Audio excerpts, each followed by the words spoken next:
Okay, so this episode is called Evolution, and we're going to tighten up these recaps. We're going to get into discussion a lot quicker. So we're just going to go character by character. So I'm going to start with Miranda. Miranda, we open up. She's at the gynecologist, getting off of birth control because Steve is not around anymore. Yeah. Oh. I know. And while she's there, she learns she has a quote unquote lazy ovary, meaning her right ovary is not producing eggs. What is they that? don't say that at the doctor. There's no way. Or just the term lazy attached to any body part, that don't even sound right. And I have a lazy eye. They didn't call it no lazy eye. They call it strabismus. Right. Oh my God. So yeah, she gets that kind of like rude awakening, I guess, at her gynecologist.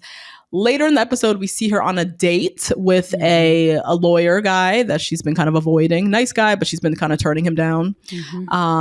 He's got very distracting hair plugs. Very obvious. Yeah. Very obvious.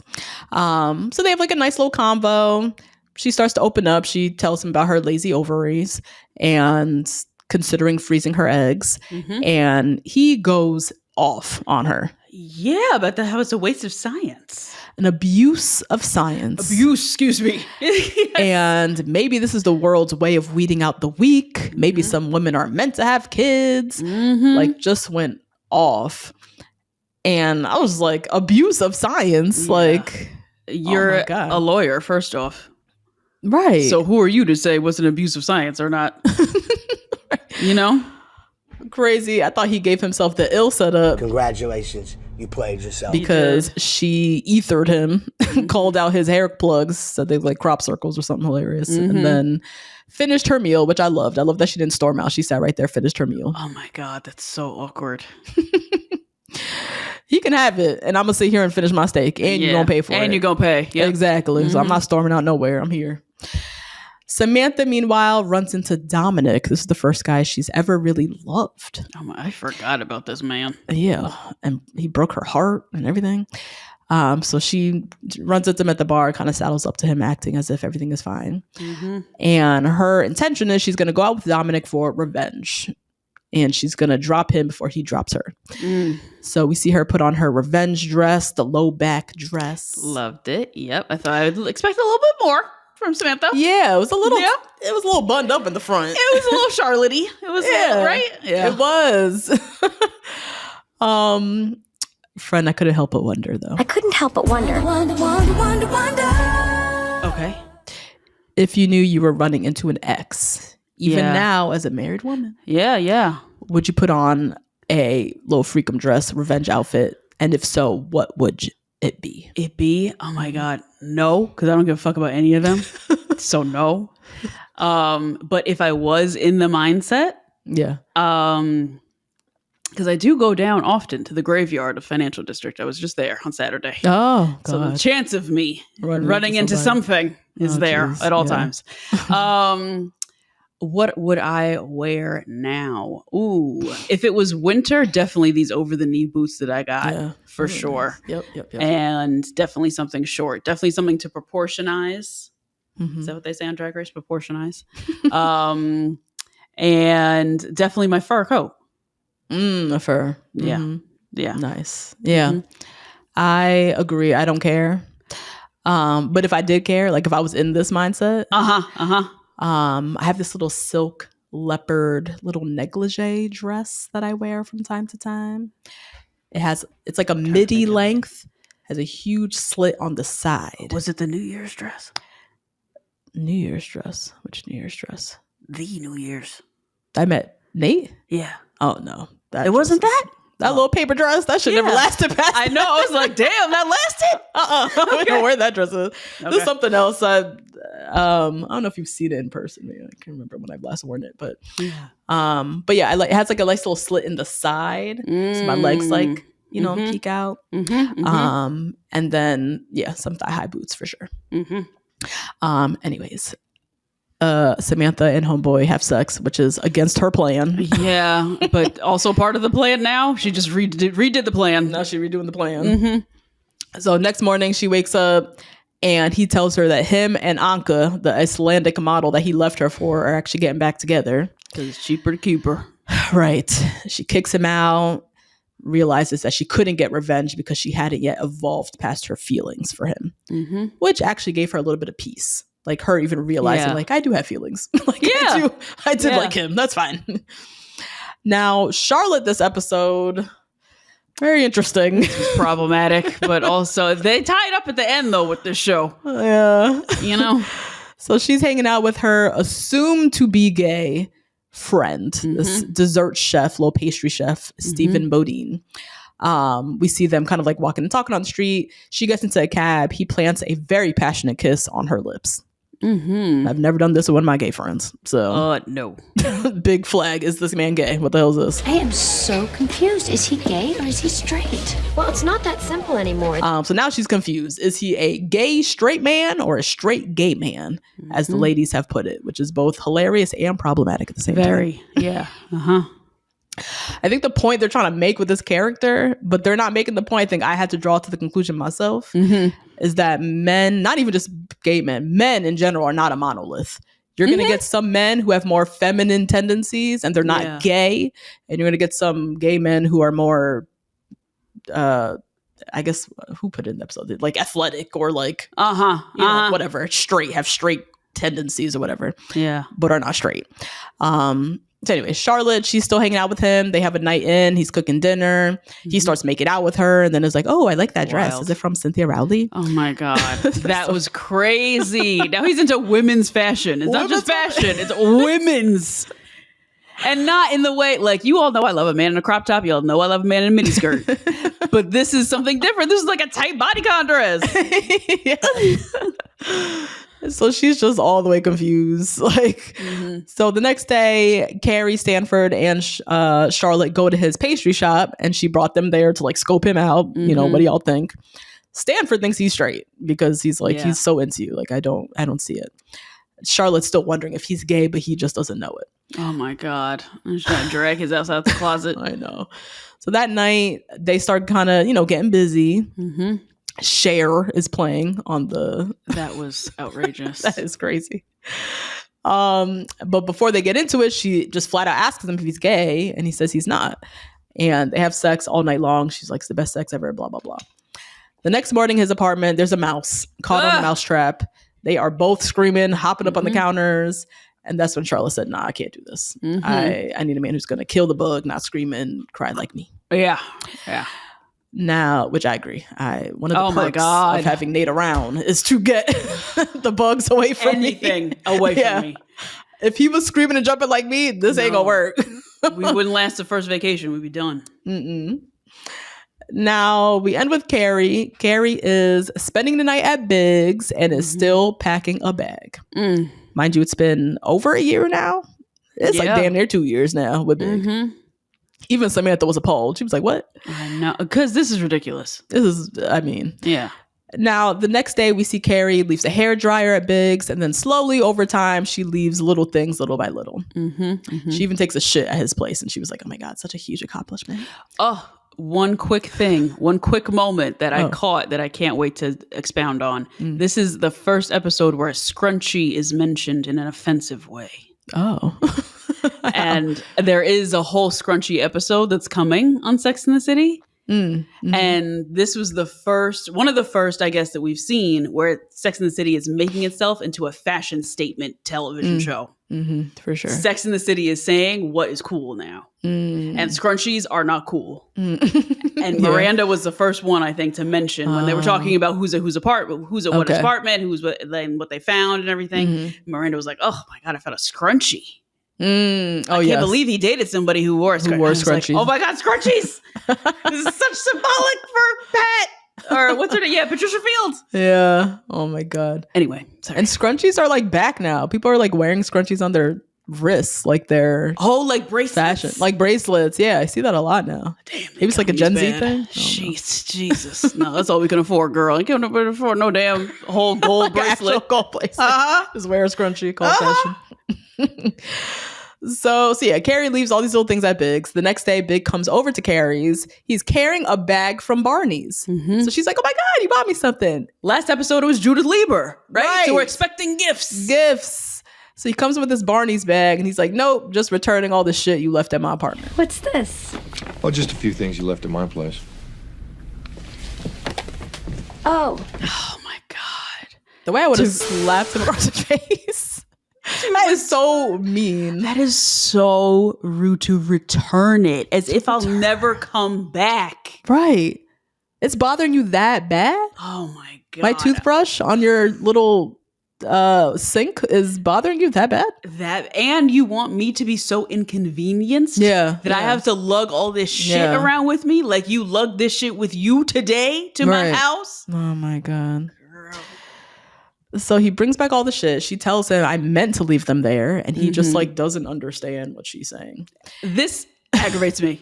He plays dumb all the time. I hate this as if he's never dated anyone ever before. Doesn't know any rules. Is it like, and he just starts acting out of ignorance. And he tells her his ideal living situation is I have my place, you have yours, separate togetherness, as he calls it. So this is where Carrie's wondering, you know, for the episode, are New Yorkers evolving past relationships? Is her view of relationships just antiquated and extinct at this point? And we end the episode where Carrie is at Big's place preparing to leave, grabbing all her shit. And in the bathroom drawer, she finds a picture of the two of them. And just that picture warms her little heart. Underneath, the picture is hidden. Hidden, mind you. You're right. It's hidden in the drawer. So you don't even open the drawer and see the picture. She's snooping. And she's like, oh, he does care. The crumbs, they have her snatching. The crumbs, that shit was so annoying to me. Oh my God. Anyways, let's get into this discussion.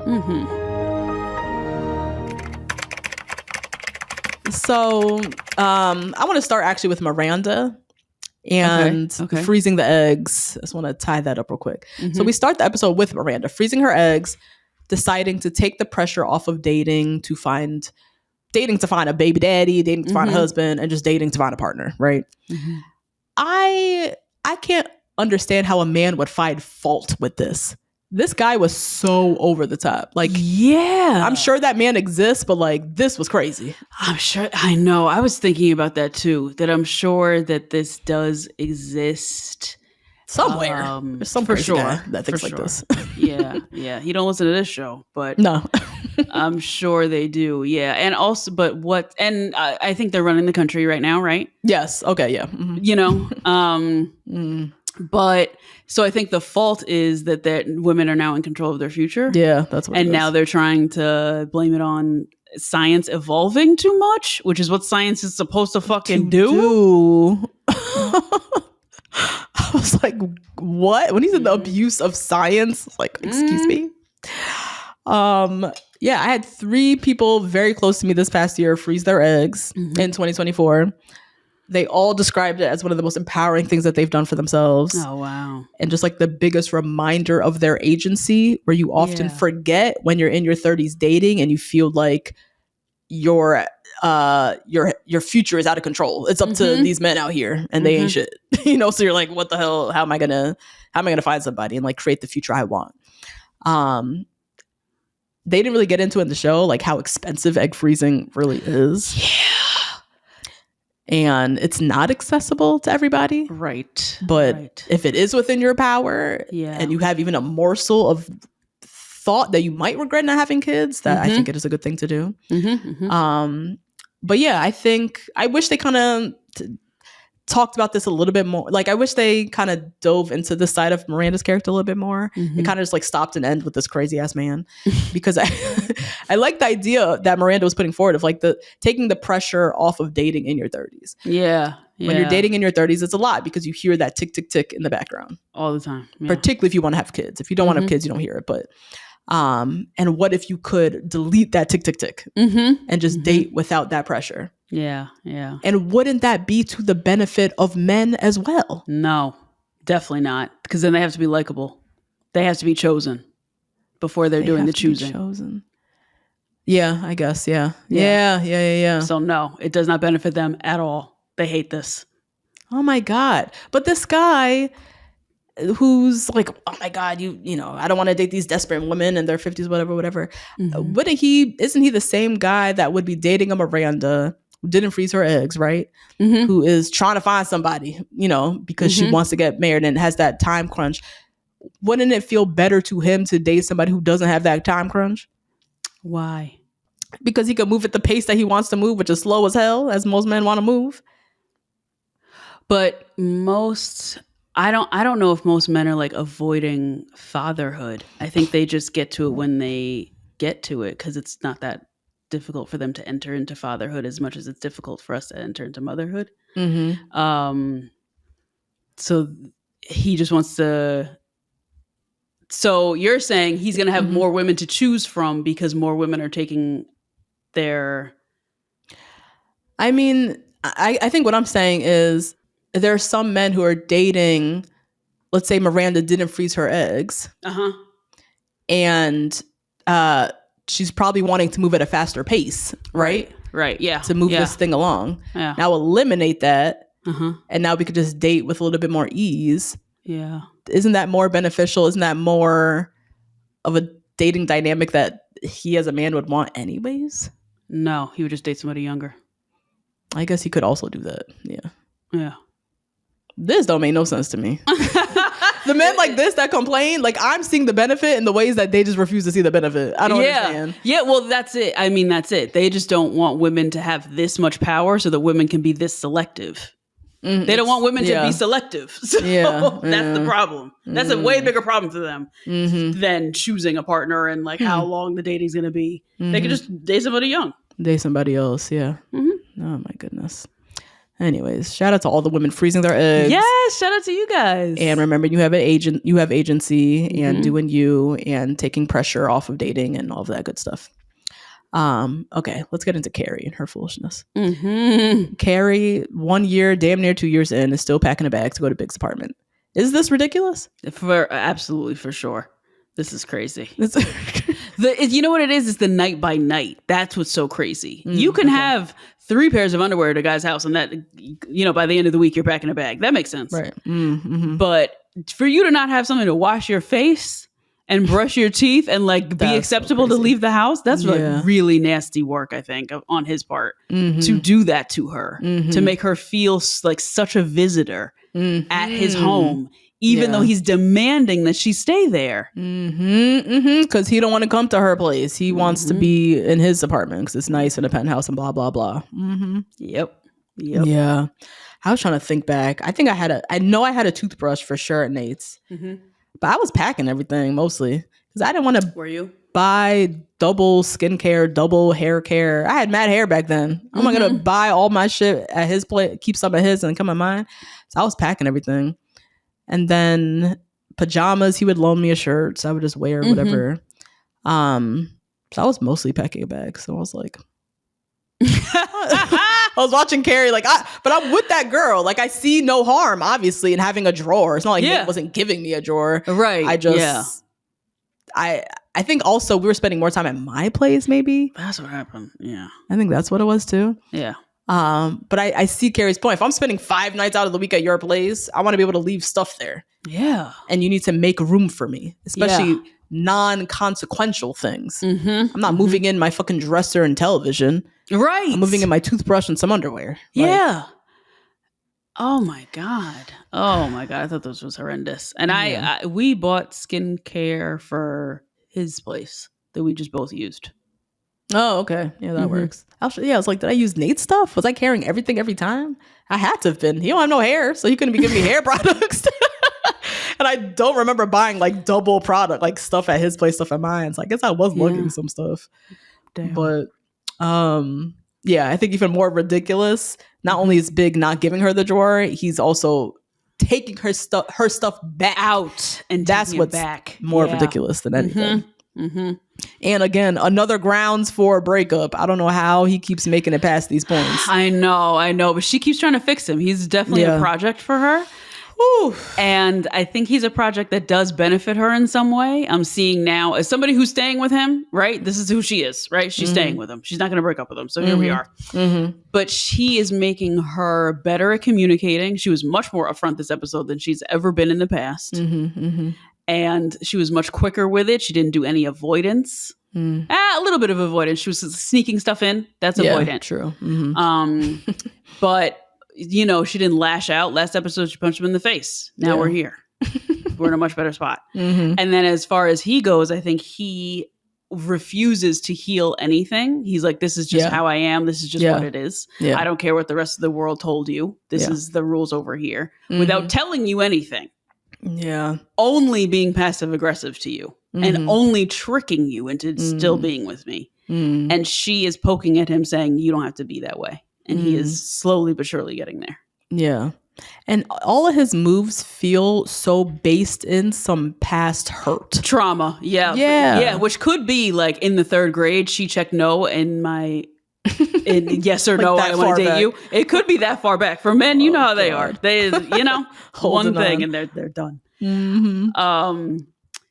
Or it could have been like true heartbreak for real. Like how Samantha and Dominic. It could have been Yeah, that is the biggest frustration with Big, is feeling like every move that he's making with Carrie, she's being punished for some past bullshit. Yep. That I hate that for her. But as you said, she is learning how to communicate better, I guess. He's really forcing it out of her because he's not communicating about shit. So Carrie asks him, what is the ideal living situation for 2 people in a relationship? What did you think about this? I thought this was an interesting question to ask in like the early 2000s, 90s, because we weren't really talking about anything poly, mono, and all those terms didn't exist. Right. Even, I can't remember if sleeping in separate bedrooms, if that was even a conversation. That's a sticky one now. People are talking about that now a lot. Yeah. Husbands and wives just, I sleep better sleeping over there, so it is what it is. Yeah, I don't think that was a thing. No, right? Being conversed. Yeah. Yeah, even I was trying to think of like Oprah and Stedman. Long-term non-marital relationships. Very clearly, they definitely don't sleep in the same bed. That is very obvious. And those things, I guess, were playing out in front of our faces at this time. We were not speaking about them with any sort of education. They were just kind of playing out. We were kind of gossiping in the background. And thinking about those kind of pop culture moments that were happening at the same time as this show was being written, I felt like that was a really interesting overarching question that could have been distilled down a little bit more. Like, what do you want to share with me is really what she's asking. Are you willing to share your space with me? Right. And, that's really all she's asking about. That's really what she could have asked. Yeah. Even his answer to her, like, I have my place, you have your place. It still doesn't answer the question of like, well, what can we share? Like, I understood his separate togetherness thing. I think in the beginning of a relationship, I mean, to each their own, but that's what I appreciated. I had my own spot. Nate had his own place. He spent a lot of time at my place. I had my own spot. He had roommates. Yeah. And I, enjoyed going to his place sometimes when I wanted like some action and like there's always people there. Yeah. But that's not all couples. Some couples like move in very early, and that's ideal for them. I think, what I wanted to hear from Big is like, what do we share? Yeah. Where is the common ground? How do we establish that we're not just like, how do we move this? How do we inch this relationship along? I guess, and part of it for her is feeling like she has a space in his home. Okay. So, I see how you saw it. Okay. You're looking at it like this is a move that she's making to progress them I think so. Okay. I think in her head, she's like, okay, we've hit this milestone. It's been like 2 years and I'm here all the time now. Let me leave my toothbrush. Like, we're at that point. So in her head, it's like, okay, let's share space now. But for him, it's just like, no. There's no milestone. We're together. Separately. That's fine. And it's always been fine. So why would it change? Oh my God, he's awful. I hate to say that every episode because then it's like, why are we watching the show? Right? Like, you know what I mean? Like, I really am trying here, guys. But that is a rough one from a seemingly 45-year-old man. Yeah. Yeah. And as I said, I agree with him in the beginning. Like, I think the ideal is separate togetherness, but each other's homes over time, the more time you spend there, it does start to feel a little bit like your home. Yeah.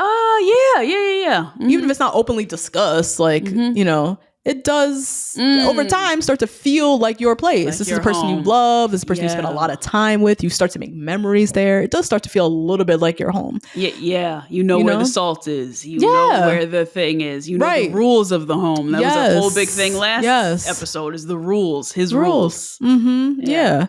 You might have, I mean, some people you might have a key by now, or you might have, you know, he left you the key, let yourself in, I'll be home in an hour. Like you spent time there by yourself. Like it starts to feel like your place. But Big was like making a stand that this is my place. This is not your home. And that's where I really couldn't stand him. And it just says a lot about how he views Carrie in his life. Yeah. She's wanted here. He wants her, you know, when he wants her, but she's not welcome all the time. When I'm done with you, grab your shit and go. You don't actually go here. And it's the grab your shit that really got her.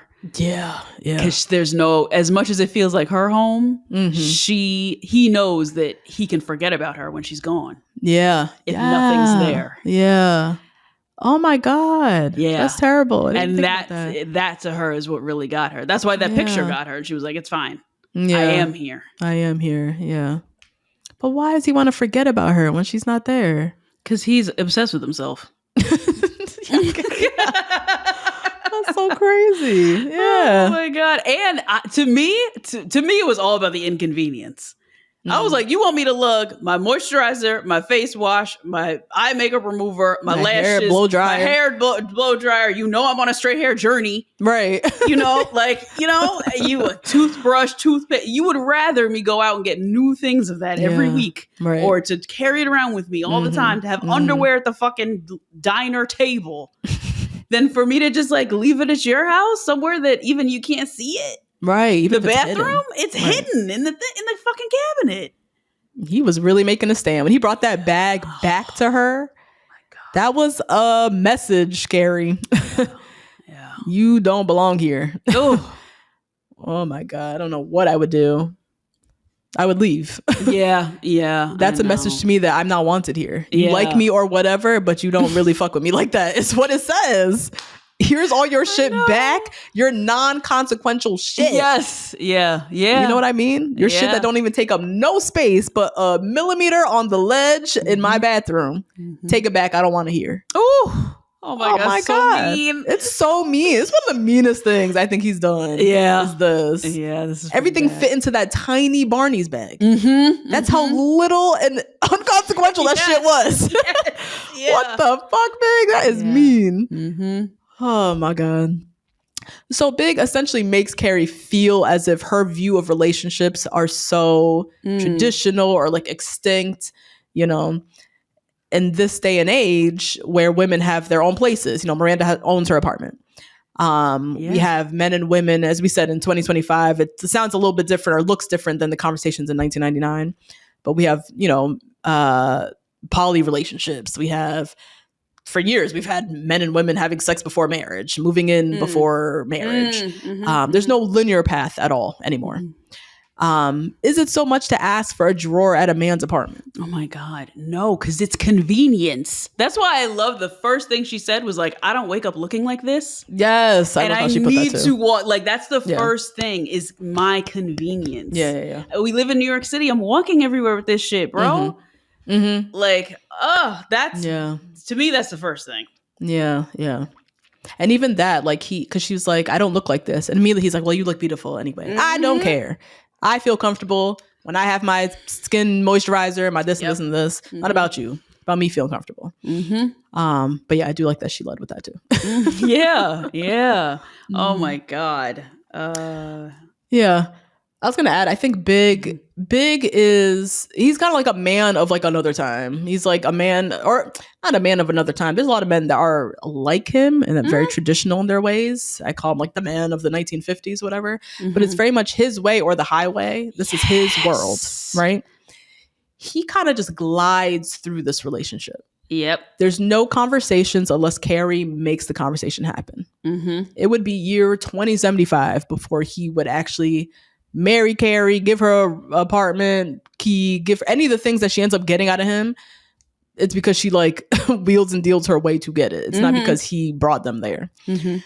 There's no linear path to relationships, and Big knows that, and Big exploits that. He knows this is modern times. We can make this relationship whatever we want. Oh God.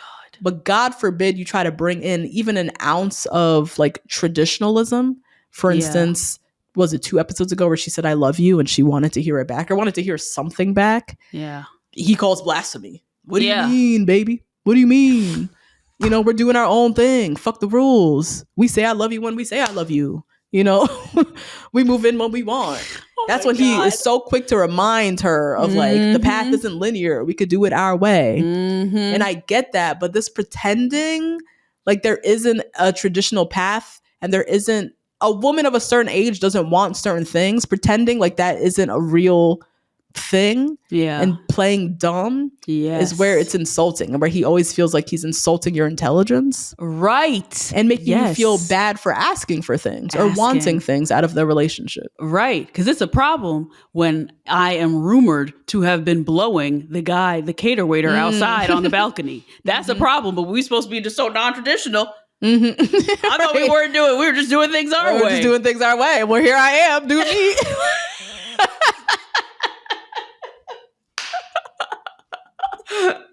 You know what I'm saying? Yeah, like, that is not fair. That's not fair. Not fair. Then he does this thing. I looked it up. The term for it. I don't know if this is the scientific term, but this is the philosophical term for this. When they were arguing about here we go. When they were arguing about what to leave at her apartment, she said, "What if you want to shave?" And he said, "I don't. I shave at the gym." She didn't ask you specifically about if you wanted to shave. She asked you just to be convenienced at her apartment. She's welcoming it first. She's going first, as you always have her do. She's always going first. So now she's doing that, and he is doing what they call an argument from ignorance, which is just, that's not me. I don't know. Yeah, okay. So it doesn't exist. Oh my God. He won't even go into the hypothetical with you. That's what it is. Yeah. Nope. Yeah. That it's hurtful because it's so it's like you're insulting my intelligence. Yeah. You know the question I'm asking you. Yep. Just entertain me. Just indulge me in this conversation. He won't indulge her at all. Yeah. And then he's making her feel dumb for asking for something that she's just asking for a drawer or a shelf in the medicine cabinet. A shelf. Like that's not even really anything, you know? But also he's just like pretending as if he's not dating, I think, a woman of a certain age, a woman of a certain means, a professional woman who they've had the conversation. She wants to get married. Yeah. You know, you're pretending like she's this 22-year-old flighty girl who doesn't know what she wants. She's not that person. And you know that. So stop acting so surprised when she's asking for things that are part of the more linear path. Yeah, right.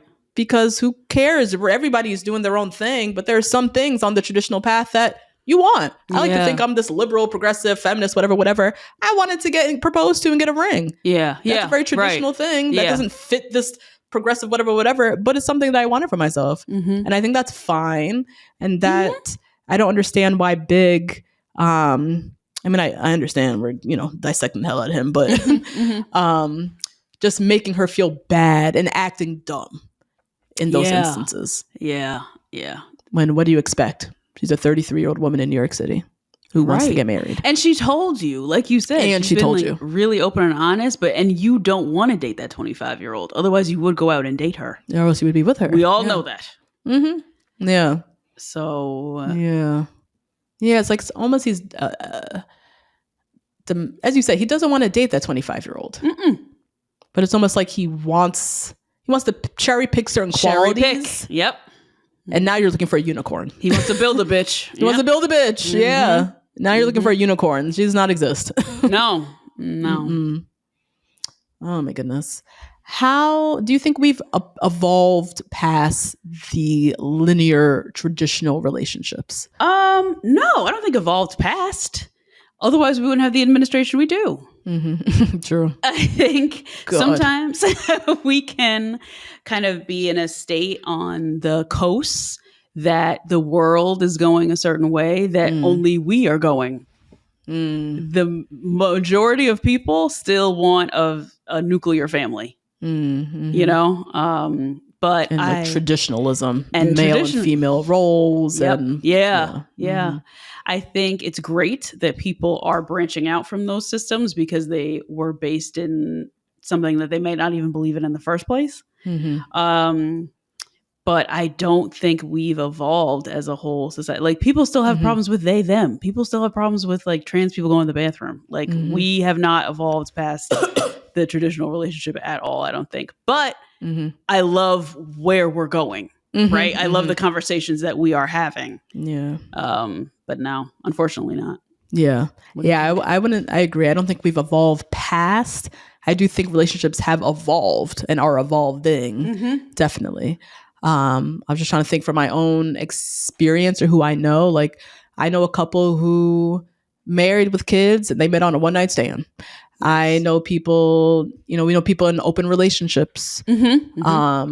Everyone now has had sex before marriage. Like, that's a lot of people. Definitely a thing of a past, it seems. Nate and I moved in together before we got engaged. You and Crunch moved in together before you got engaged. That was something I remember I told myself I would never do. And then I found myself in that situation. And then COVID hit and that economy said, no, bitch, you not. You actually have to share this apartment. The traditional, and I'm thinking like the traditional of tradition is like marrying your high school sweetheart, then you get married, then you have sex, then you raise a family, blah blah blah. Like, I don't even know anybody who's I can't name a single person who's done that, really. I don't. I can name somebody, but okay. And I also can name famous people. We have Ballerina Farm. We have Nara Smith. Okay. We have, you know what I mean? That's a whole subculture. We have Reese from DCC. Oh, Reese. That girl married the first man she saw on Instagram. I know. Okay. Yeah. So there's definitely, and they are very famous, these ladies. Yes. So there's definitely still that permeating throughout the country. Sure. And I never want us to forget that just because of where we live and how we think. Who we see. Yeah. That is true. Yeah. I hope we all can understand, if there's any takeaway, which seems obvious, but still, I don't know, that there is no path. There is no linear path. Like, relationships come in all shapes and sizes. As I said, I got engaged after moving in, something I never thought I would do. And then when I found myself in the situation, it was what was best for me. Like, these narratives, these stories, these traditional norms that we've come to that have been preached down our throats, are just, you got to be in the situation, then you see what you do for yourself. Right. Yeah. Basically. Yeah. I have an aunt and uncle. They were married, had 4 kids, divorced, went their separate ways, got remarried again in their 60s. Love it. Anini and Greg. Yes. Yeah. I mean, talk about non-linear, non-traditional. You see that on paper, that sounds crazy. And they exist, You can do whatever you want. I'm really curious. This is like another conversation. I'm really curious because we are living in a time where we just agreed. We haven't moved past the traditional relationships, but we are evolving. Like, the relationships and what they look like are evolving. I am very curious, like 10 to 15 years from now, when the studies are being done on the products of these relationships, kids raised in same-sex households, kids raised in open marriages, people who got married after one-night stands, like all these non-traditional, they do studies on every little niche. I cannot wait to see what that's going to tell us about what we're ultimately going to learn about non-traditional relationships and their I'm hypothesizing lack of harm. As conservative assholes like to think they are causing harm to our society and the destruction of the nuclear blah blah blah. I can't wait to see the studies showing how like we're all fine, we're doing okay. We're fine. I think, didn't we see it on The Ultimatum with Arya? Wasn't she raised in an open marriage home? Oh my God, yes. Right? Yeah. So, I mean, that was a long time ago. Our parents were very progressive. Yeah. So as Carrie was asking this question, they were doing the things, right? Which was a lot for back then. So they didn't have nearly as many guidelines as I'm sure people who have kids now who are maybe our age or a little younger who are doing these things. But yeah, I too am very interested to see how non-consequential all of these decisions are. Yeah. It's fine. Yeah. Yeah. Because all of these rules and things are made up. They're human made. Right. And there's the basis of them is that of something that we have freedom of, which is religion. So we don't all believe the same thing. So we don't all have to do the same things. That's true. Yeah. So true. Yeah. Those are all the questions I have, friend. Did you have any others? Yeah. No, I didn't have any other ones, but I'm just very excited about the introduction of the scrunchie on this episode. Scrunchie. Yes. And very excited to take a turn on Carrie and Big, you guys. I'm trying. You really are. You brought us to another level that I was not I'm not there yet, friend, but I see you trying. Trying to give, Big a little bone. Yep. What did we learn this episode? You learn anything? I did. Dating a man who is fighting or not even acknowledging healing or emotional progression will take everything out of you. Because she so did take everything out of Carrie, squeezing her dry, wringing her out like a rag. Oh my goodness, yeah. Which is in some ways good for her. Most ways bad for her. Yeah. It's pushing her and challenging her, but in ways that she probably doesn't deserve to be pushed and challenged if he would just show up correct. Yeah, but she might need it though. Yeah. She probably does need to communicate better. So this is probably actually really good for her. That's true. That's true. Yeah. What did you think? Yeah, I think very obvious. Do whatever you want in a relationship. There's no one size fits all. But you do have to define those terms. If you're in a relationship, you do have to define those terms with your partner. And in the case of Big and Carrie, we see him defining it for them. Yeah. Which is where we kind of see her losing agency. She's kind of just like, okay, Big. And a partnership is a partnership. It's a two-way street. Right. You can make your relationship whatever you want. There's no rules to this thing, but you have to define it together. And I think that's what I'm learning. Did you ever... Okay, I lied. I do have a question. Do you think that the way that Big is doing this is so manipulative because he is making all the decisions for them, but also saying that they're non-traditional? So while taking away her agency as a woman, he is also trying to be progressive? That's a deep cut. Sorry. I see what you're saying though. Like he's as I was saying before, he's like exploiting the fact that like it's New York, it's the 90s. Yes. We can do whatever we want. Yeah. But whatever we want is not gonna be anything you want to do. Right. Because I'm the man, right? Because I'm the man. What I say goes. Yeah. What I say goes. This is my world. And you know that. You can leave, Gary. The door is right there. That door always feels open with Big. So wide open spaces. Yes. Oh my God. Carrie can stay or she can go. That door is always open. It is his way or the highway. But he exploits that for sure. For sure. Because it's like the 90s and they can do whatever they want. Yeah. Yes. That's what I get afraid about when we have these conversations about non-traditional relationships and men still wielding patriarchy in the way that they do. Because they still can. It's a tool that they've had their whole life.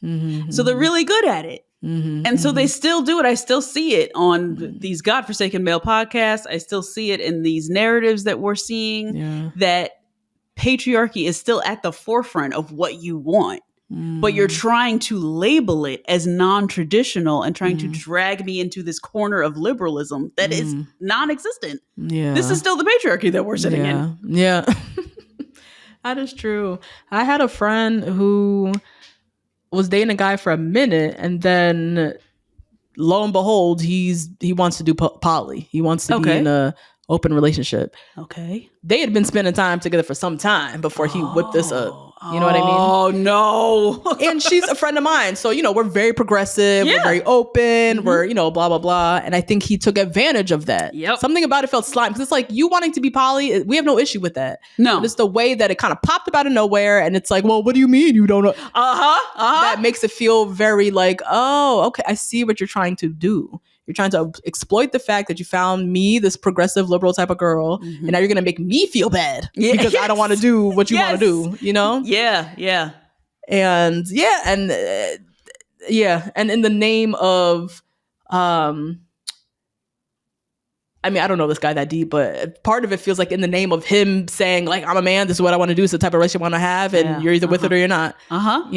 Yeah. So it's like masked. It's almost giving progression. What's his name? Ramses. It's giving Ramses. Stay woke, y'all. Stay woke, y'all. Stay woke. Stay woke. No pearl necklaces. Oh my God. Rate, review, subscribe. Sound off in the comments, y'all. Join us on Patreon. We're having so much fun over there. Yes. See you guys next week. Bye. Bye.